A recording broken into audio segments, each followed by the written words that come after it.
Assalamualaikum warahmatullahi wabarakatuh. Sebelumnya perkenalkan, nama saya Ruhiana Tusada, NIM 224110401078. Saya dari kelas 4 MPIB. Di sini saya akan membahas mengenai definisi objek dan tujuan dari filsafat ilmu. Langsung saja, untuk materi yang pertama mengenai definisi dan objek ilmu. Di sini itu ada 3. Yang pertama itu ilmu ditinjau secara ontologi, yang kedua ilmu ditinjau secara epistemologi, yang ketiga ilmu ditinjau secara aksiologi. Definisi yang pertama yaitu ilmu ditinjau secara ontologi. Secara bahasa, ontologi berasal dari bahasa Yunani yang asal katanya adalah ontos dan logos. Ontos adalah yang ada, sedangkan logos adalah ilmu. Sederhananya, ontologi merupakan ilmu yang berbicara tentang yang ada. Secara istilah, ontologi adalah cabang dari ilmu filsafat yang berhubungan dengan hakikat hidup, tentang suatu keberadaan yang meliputi keberadaan segala sesuatu yang ada dan yang mungkin ada. Untuk yang kedua yaitu ilmu ditinjau secara epistemologi. Secara bahasa, epistemologi berasal dari bahasa Yunani yang asal katanya epistem artinya pengetahuan dan logos artinya ilmu.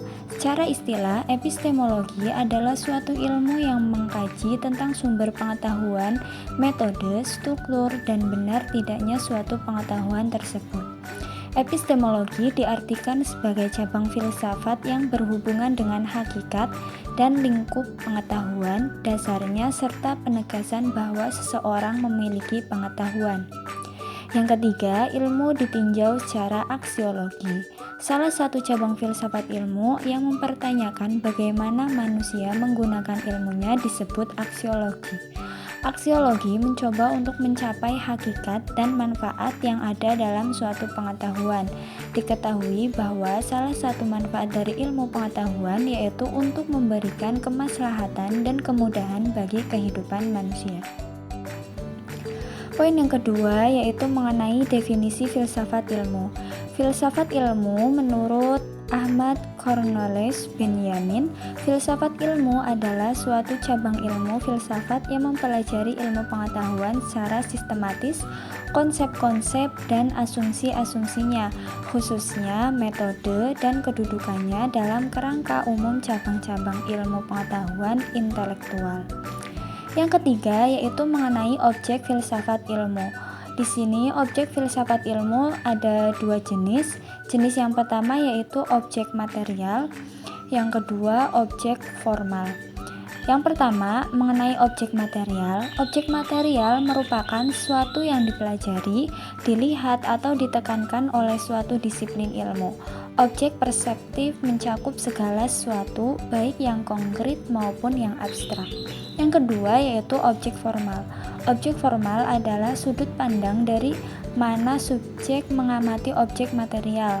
Objek formal termasuk telaah filsafat tentang fakta dan kebenaran, serta telaah filsafati tentang konfirmasi dan logika. Poin yang keempat yaitu mengenai tujuan filsafat ilmu. Di sini ada 4 tujuan mengenai filsafat ilmu. Yang pertama yaitu mendalami unsur-unsur pokok ilmu, sehingga secara menyeluruh kita dapat memahami sumber, hakikat, dan tujuan ilmu. Yang kedua, memahami sejarah pertumbuhan, perkembangan, dan kemajuan ilmu di berbagai bidang. Yang ketiga, menjadi pedoman bagi para dosen dan mahasiswa dalam mendalami studi di perguruan tinggi, terutama untuk membedakan persoalan yang ilmiah dan non-ilmiah. Yang keempat, mendorong pada calon ilmuwan dan ilmuwan untuk konsisten dalam mendalami ilmu dan mengembangkannya. Sekian penjelasan dari saya mengenai filsafat ilmu. Kurang lebihnya mohon maaf. Wassalamualaikum warahmatullahi wabarakatuh.